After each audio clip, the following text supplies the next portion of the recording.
O Senhor esteja convosco.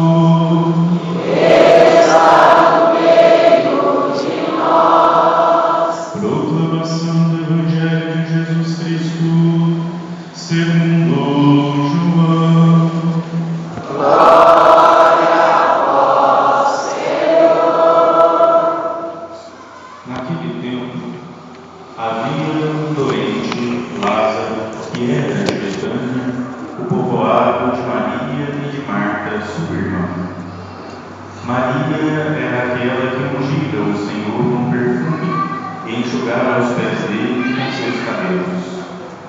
O irmão dela, Lázaro, é que estava doente. As irmãs mandaram então dizer a Jesus: Senhor, aquele que amas está doente.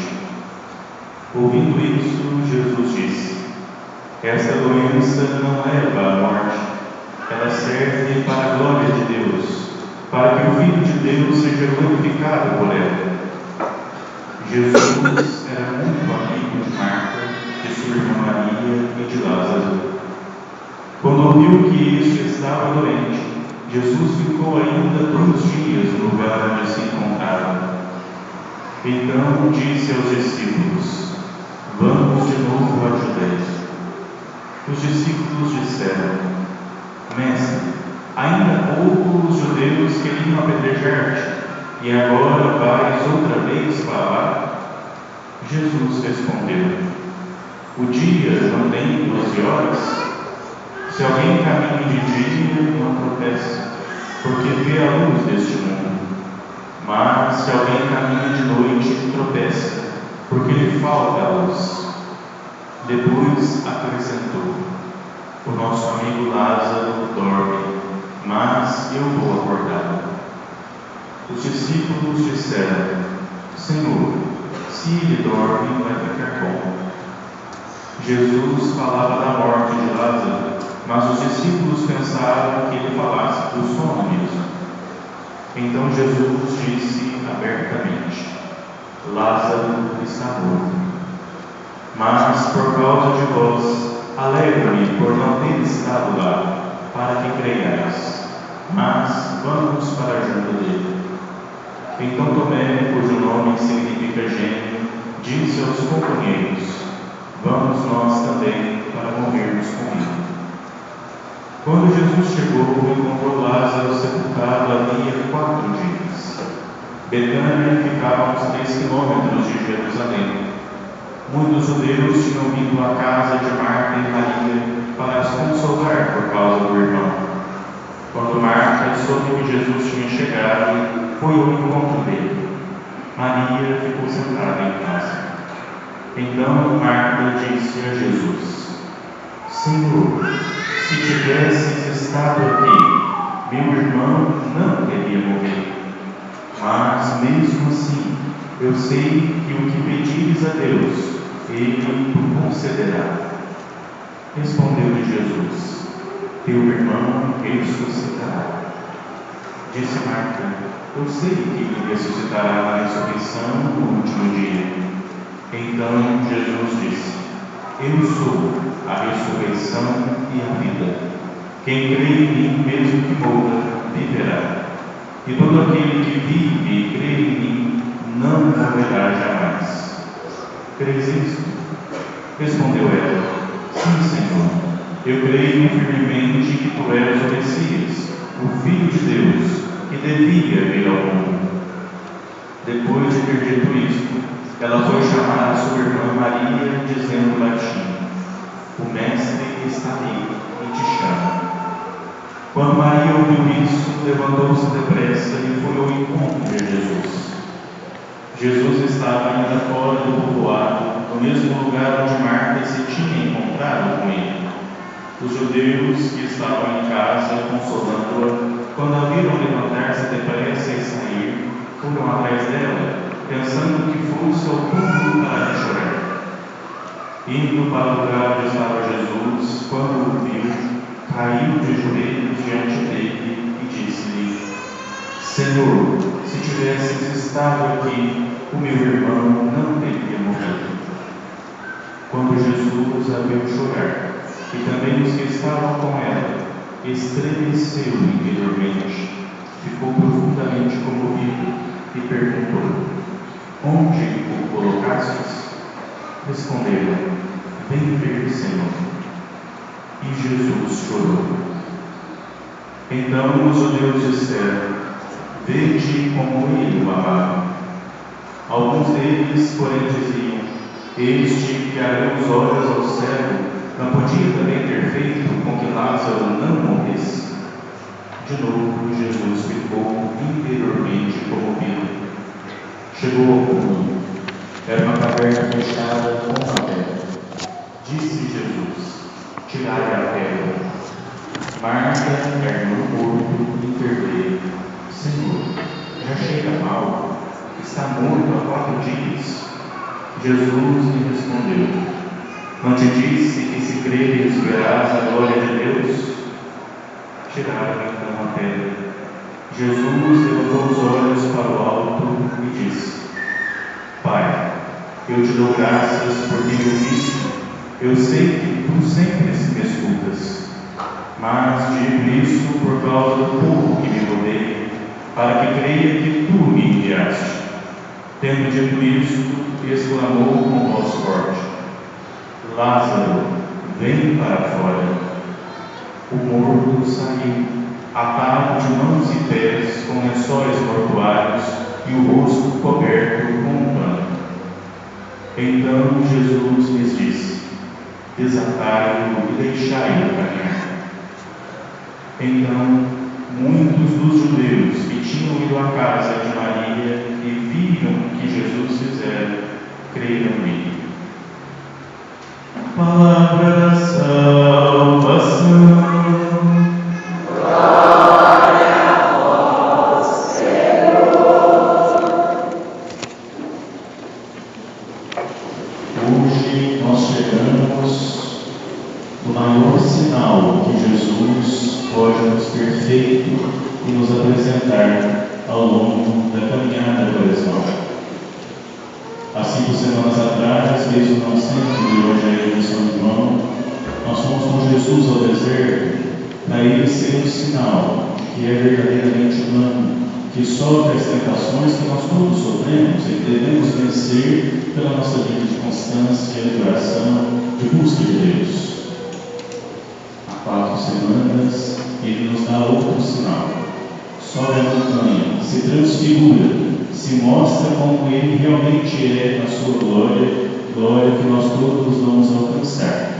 Mas que é difícil de compreender, porque se ele é verdadeiramente homem no deserto, agora é verdadeiramente Deus, a não tão acessível aos nossos olhos.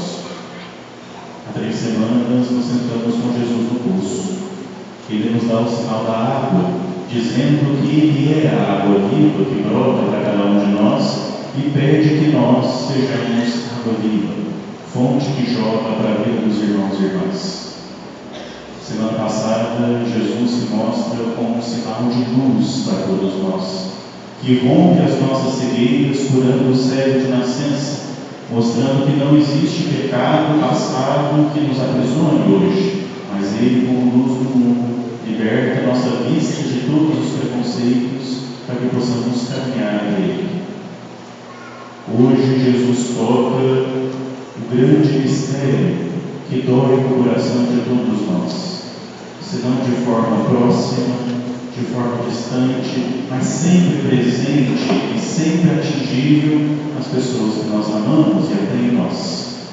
Jesus faz o sinal da vida, vencendo a morte. A morte que todos nós, um dia ou outro, experimentamos na perda de um ente querido, de um familiar, mas também experimentamos nos momentos de doença, quando percebemos a nossa fragilidade e quando também nós somos passageiros, quando nós todos podemos sofrer o frio hálito da morte que todos nós vamos um dia experimentar. Jesus toca este grande mistério para nos dar o seu último grande sinal antes de chegarmos à Semana Maior, à Semana Santa, na celebração da sua Páscoa. Hoje Jesus se revela plenamente, mostrando quem verdadeiramente Ele é. Eu sou a ressurreição e a vida. Ele é a fonte da nossa vida. Se o profeta Ezequiel, no Antigo Testamento, nos promete que Deus vai nos dar o seu espírito de vida, vai tirar os mortos dos túmulos como um oráculo, algo ainda que vai acontecer, hoje Jesus o realiza plenamente aquela promessa feita ao profeta. Promessa feita e que mostra que Jesus sente, que Jesus nos ama, que Jesus se compadece do nosso sofrimento. Talvez nos desconcerte, e a intenção de João é fazer isso mesmo, perceber que Jesus espera. Jesus não vai imediatamente à casa de Maria, de Marta e de Lázaro. Jesus não corre com pressa, como nós às vezes nos desesperamos diante da doença, diante das fragilidades, para ir atrás dos seus amigos. Jesus nos ensina que Deus é Deus, mesmo quando nós sofremos. Que Deus é Deus, mesmo quando Ele não se conforma com as nossas ideias ou o que nós acreditamos que Ele seja. Que Ele deve fazer isto ou aquilo. Que Ele deve ser sempre bom aos nossos moldes e não do jeito que Ele realmente é. Presente, que transforma a morte em vida, que transforma o pecado em liberdade, que transforma o sofrimento em alegria. Mas nós queremos que Deus seja um boneco, para que nós pudéssemos manipulá-lo e que Ele pudesse fazer aquilo que nós queremos. Que o Senhor fizesse com um passe de mágica os nossos desejos, nos privando do sofrimento, coisa que todos nós estamos suscetíveis, coisa que todos nós passamos, ora maior, ora de modo menor.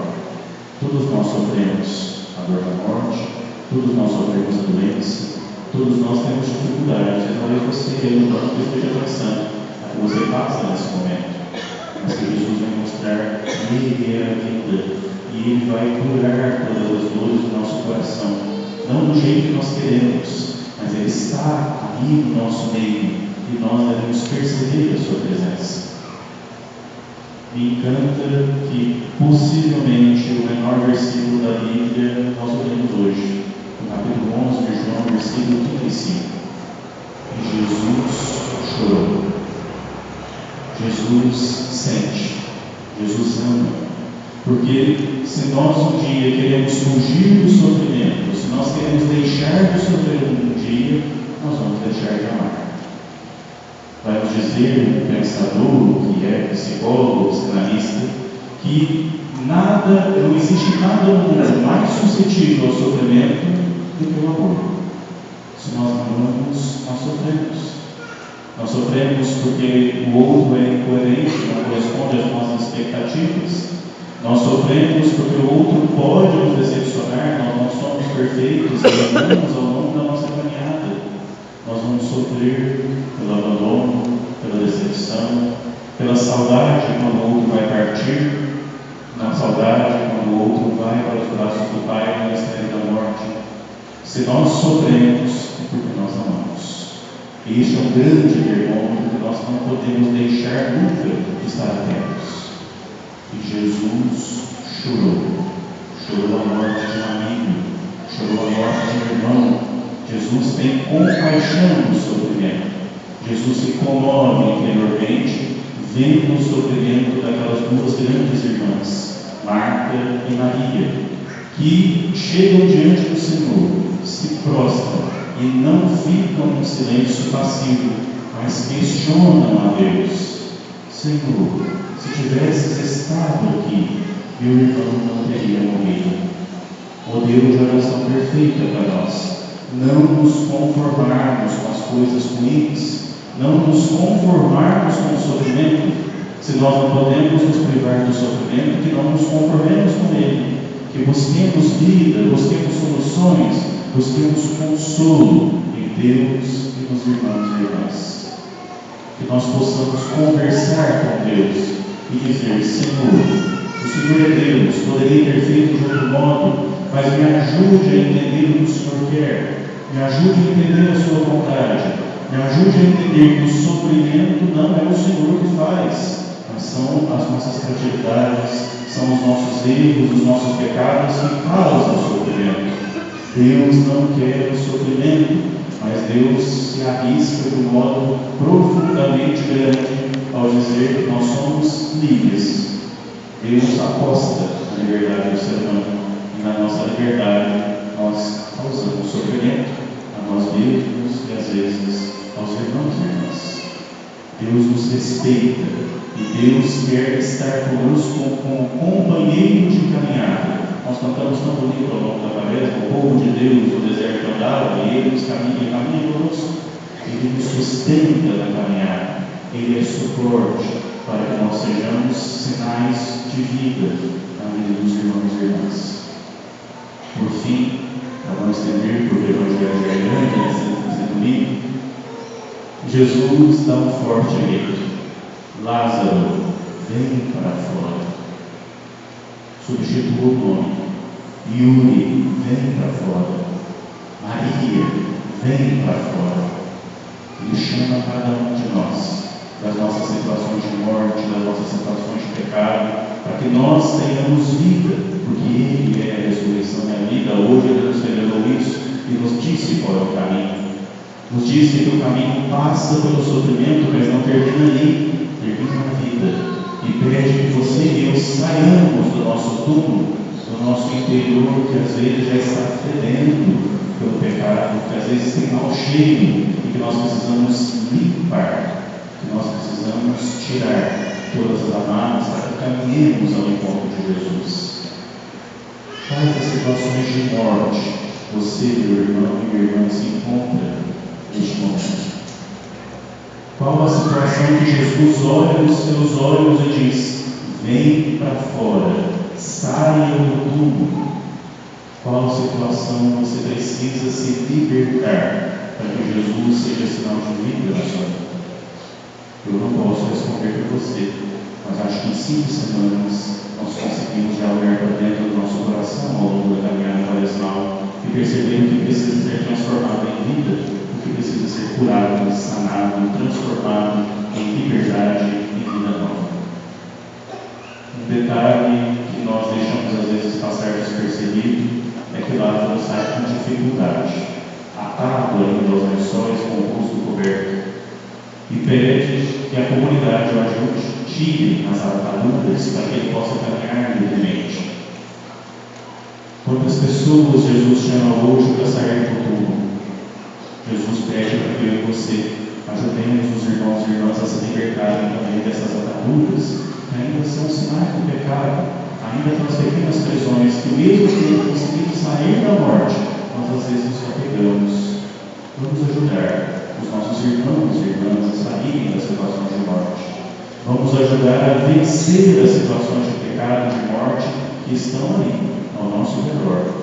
Infelizmente, nós não estamos no céu ainda, e como sempre tem muito a melhorar, tem muito sinal de preconceito, de morte, de violência, que nós precisamos curar, fazer com que seja transformado em vida.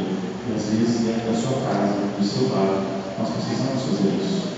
Romper as amarras, tirar o lençol do rosto, para que a pessoa possa novamente enxergar o caminho.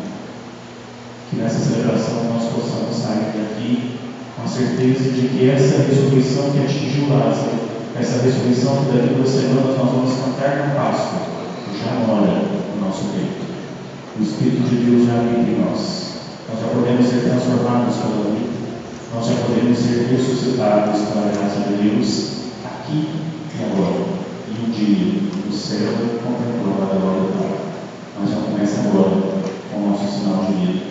Que nós possamos escutar a voz de Deus que nos chama: vem para fora, saia da morte, venha para a vida. Que nós possamos romper as ataduras que nos seguram e proclamar que Jesus é a ressurreição e a vida. Iniciando-os na Igreja da República, vocês fizeram essa caminhada ao longo de ano. Vocês saíram do mundo, vocês foram curados dessa vida, vocês beberam da fonte que é Jesus, da água viva. Vocês enfrentaram muitas tentações ao longo deste ano para resistir do processo. Mas hoje vocês concluem o último rito, para que daqui a pouco, na profissão da Páscoa, na sermão, seja agora realmente membros do corpo de Cristo, e que vocês, em maio, recebam o sacramento da Eucaristia e da confirmação. Sinal de vida na vida de vocês, que Jesus tocou no coração de cada um, mas vocês também são para nós sinal da presença do ressuscitado que continua